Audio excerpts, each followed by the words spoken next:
making very, very special dua. Well, we are live, so we welcome our viewers on Facebook, YouTube as well. Do join us, not just on the airwaves of Razia Rangrage International, that's Durban 90.4 FM, Pietermaritzburg 105.6 FM, and wherever you are, remember you can audio stream. That's alansar.org.za. We love Tuesdays because Tuesdays we get to spotlight some fabulous women doing some amazing work in the community.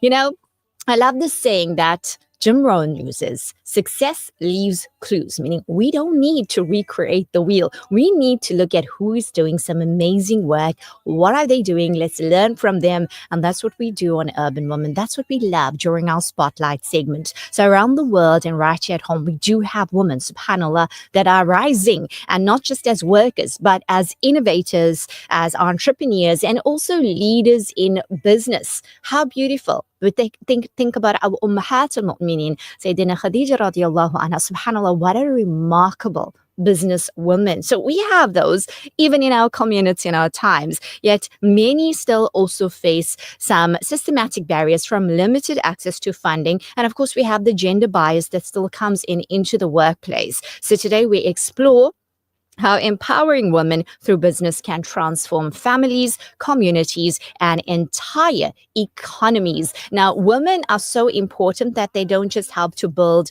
the family, which of course then goes out and then we get society, but also when it comes to business. So today we're talking to a wonderful woman, Sister Razia Rangrage, who is a connoisseur of life's luxuries, set forth on her 28-year entrepreneurial odyssey by founding Chai and Chow Halal. And this visionary entrepreneur skillfully navigates the realms of accounting and enterprise development through her practice at F. Sibdal Business Services, while possessing a refined palate, offering the people of Southern Africa the opportunity to savor a delightful culinary experience. So she actually has so much to share with us, and it's an absolute pleasure to welcome her on Urban Woman this morning. Assalamu alaikum, Sister Razia. Such a pleasure to have you join us this morning. Alaikum salam wa rahmatullahi wa barakatuh, Razia. Thank you so much for having me. This is my first time on your show, and I'm so excited to be here. Alhamdulillah. Well, we're so excited to hear what you have to share, but share with us firstly, what inspired you to actually go forth and start your own business? Razia, I can't say it was one specific moment or one specific thing that happened in my life. I think in our family, we have that entrepreneurial drive. We always grew up in the business environment. So obviously I went into corporate when I started, the accounting environment many years ago. I'm almost 50, so you can imagine generationally, the economy was very different. The working environment was different. For Muslim women to be at work, to have gone to university was quite a big thing back then. It's very normal now, but back then it was quite a task. It was something, there were a lot of hurdles to overcome. And then alhamdulillah, over the years, we tried different things, and I must say that Allah has been so kind and so good to me and my family that He's driven me to. I started with the Zana Tea Company, and then I opened up Chai and Chow from there, because with the tea we needed some food. And within my family, alhamdulillah, there's quite a range of amazing cooks and chefs. And we've now diversified from the accounting into the cooking and the chai and, different aspects. And with that came so many challenges. And like you said, creating job opportunities for other women and providing for families as well. That was what I think drives me daily. The opportunity to be able to do Allah's work through the businesses that we have. Absolutely, subhanAllah. So as I'm listening to you, when you're talking about accounting now, this is the work that I do, is we understand the brain and how we wire it, and are you left-brained or right-brained, and you're talking about accounting. So that comes from the left brain, right? Yeah, and then you're bringing in now you're bringing in, I'm sorry, right, now you're bringing in the cooking and things like that, culinary skills, which is actually very much right brain, because this is your feminine side, the free-spirited side, the creative side, right? Whereas the other side is the masculine. And just to understand, subhanAllah, from what I'm hearing, your family is very gifted with both. Allah Azza wa Jal has blessed you guys with both. So from what I can hear is that it's in your DNA. Business is basically in your DNA. But we know that nothing comes easy. And you did Mm. mention some challenges. And, before you do anything, and this is basically my forte in the work that I do, is I help people to surpass their limitations and their personal barriers. Share with us before you ventured out. What was some of your biggest fears that you had before launching your business? And also share with us how you managed to overcome that. Look, I can't say that I've overcome all of it. It's a Subhanallah. daily struggle. It's a daily learning curve. The biggest fear we have as women is, will I be good enough? That is our Mm, biggest fear.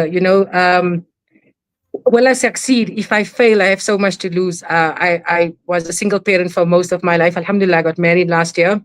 And to raise alhamdulillah. 5 children with a limited income wasn't very easy. So obviously, you try to do things in a safe way, but I'm the type of person I like to take risks because I know Allah will always reward you when there's a risk and it's a good risk. When you ask Allah Ta'ala for help, He's definitely going to make that business succeed.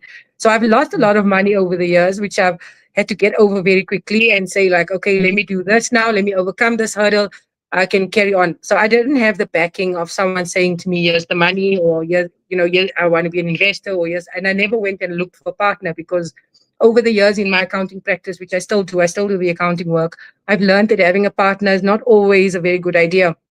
And so I've always maintained my independence, and I've tried very hard to grow whatever we have with the capital within my capabilities and what I can with this body that Allah Ta'ala gave me. The hands and the legs and the brain have to work together. And Yes. I'm almost 50 now, so it's not really aligning anymore, but I'm trying my best. So, you have that, we grew up in a time where apartheid just finished. We were teenagers when Mandela was released. So we still had a little bit of that. You are an Indian, you are not white. Uh, You won't succeed in life. You are not good mm, enough. So you mhm. had to overcome a lot of that psychological things that held you back, and you had to keep pushing and saying and building your confidence, saying, I can do this. But we always look for validation from somebody. Like I would go to a friend or a colleague and say, am I doing this right? Okay. Yes. um Yes. there's always that like doubt, and I always had to bounce my ideas off someone else. Now and then we were in an environment which was completely male dominated. So to go Mm-hmm. into business and say to someone, when I brought in my first import of tea from Sri Lanka, I was still in Durban. I launched it in Durban, and I remember a friend of mine saying to me, "This will never work." And we were on the Wow. beachfront walking. And I remember that it was a sunny day. It was probably around this time of the year. And I said to my friend, I said, watch me do this. And I'm going to do this because I know this is definitely going to work. So obviously lots of mistakes, Razia, but the biggest challenge as a woman is to fit into this male dominated environment and to show that women can do the same as men can do. Obviously we do it better. you know Obviously. there's a lot of advantages to being a woman in business. We think of things in a very different way as men do. um, Right. and I True. think the money aspect, you got to have money to be able to grow your business a certain way. Now when it comes to the food industry, it's a lot of hard work, a lot of physical actual labor and money. You need to have that to constantly drive your business. But when you have a good idea and you always first thing you do every day, ya Allah help me, I promise you, Razia, there is nothing that can hold you back. SubhanAllah, this is so inspiring because I'm listening to you, and I think many people, as you just shared, we look for the outside validation. And what you got was maybe your friend telling you kind of mirrored a little bit of a self doubt that you had because it was Yes, there. And perhaps her yes, words is basically hitting on that self doubt. And then you made the decision not to grip into that and own that belief system of hers. And you said, no, actually, I am going to make it. And Allah Azza wa Jal says, I am to my slave as they perceive me. And you really were so firm that knowing Allah Azza wa Jal is going to help you despite the challenges. And everything comes with challenges. But I think holding that end result and that end goal that I'm going to succeed and I'm going to do this no matter what. Alhamdulillah. yes. Very Alhamdulillah. inspiring. And also, I think a wonderful message for our urban women is that, yes, it will be male dominated and we may feel that we're not good enough. This is definitely a belief system that I think we all have, be it women, be it men. But, am I good enough? Will I be good enough? And this is a Yes. belief system that we really have to let go of. And you have managed to, you're working on that great. You have managed to work through that. Share with us some of the proud moments that you had, or even a major milestone in your journey thus far, Sister Farzana. Sister Razia, I think every day is a milestone. Every day to be in business is definitely a milestone that you've achieved. I had to close my restaurant last year. I think it was around April. Yeah, for me, the most difficult, the most challenging part of the restaurant industry was I love my cooking. I love preparing meals. I love plating those meals, creating new flavors.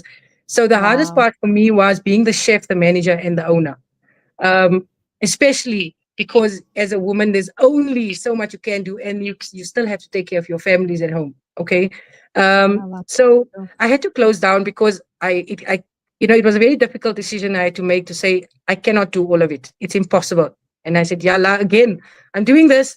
Guide me to the next point. And last year was very, very difficult. And I can tell you in business, every day is definitely a milestone, and you feel growth every single day. And from then to now, what we've done is we've redesigned the entire business model. Okay, we do obviously a lot of pop ups now. We do a lot of catering. We do a lot. We are on Uber Eats. We do collections, that type of thing. And it's not like the food we prepare is not the same as everybody else would do in the community. But Alhamdulillah, through the business, through Chai and Chow, I've been able to create, Allah's work to create jobs for another 5 other women who had no previous Wow. restaurant skills, no previous cooking skills. I saw good akhlaq in them, good character in them. And I said to them, come, let me teach you, let's train. And I'm Wow. sitting here with you, and they are preparing. We are coming to Magma. We are leaving tomorrow. And Alhamdulillah, they are doing this by themselves. And it's taken a few months. And, I'm so proud to say that this is probably the greatest achievement an employer will experience in your small business phase is where you are, go back at the end of the month after you pay their wages or their salary, and you say, Alhamdulillah, Allah has given me the opportunity to provide for these 4 or 5 women to feed their families. Some of them are not married. Some of them don't have husbands. Some of them have grown-up kids that still rely on them. So to be able to contribute towards their education, towards bettering their lives, coming from the environments that they come from, is actually, when you open a business and say, Yalla, I do this for your pleasure, for your love, and you see that, and you see the growth in them. That I think is the biggest highlight of any business. SubhanAllah, you've given them that opportunity to grow. Whereas I think maybe other businesses, if you go and look for a job, you need to have the criteria, you need to have the qualifications, you need to have the experience and so forth. And you've given them, and Allah Azza wa Jal has definitely used you, as you've said. Allah has given you that opportunity to be the means through which they get their rizq. It all comes Yes, from Allah, SubhanAllah, but you have now afforded that opportunity for to be their means, and all through by it's also by you just taking that step. So due to yes, time, we're going to ask you, there's many women out there, subhanAllah, that do want to start their own businesses, but yes. perhaps that belief systems going on and the inner narrative that's going on that can be you feel it's very real. You feel you can't go ahead and do it. So what is Mm. your advice to other women out there that actually want to go and start their own business? Razia, I need to add at this point, I do get involved in entrepreneurship programs where I train and mentor businesses with financial skills. And I can tell you, recently I finished a project where it was entrepreneurs from all over Africa, and there were more female entrants into the business environment than male.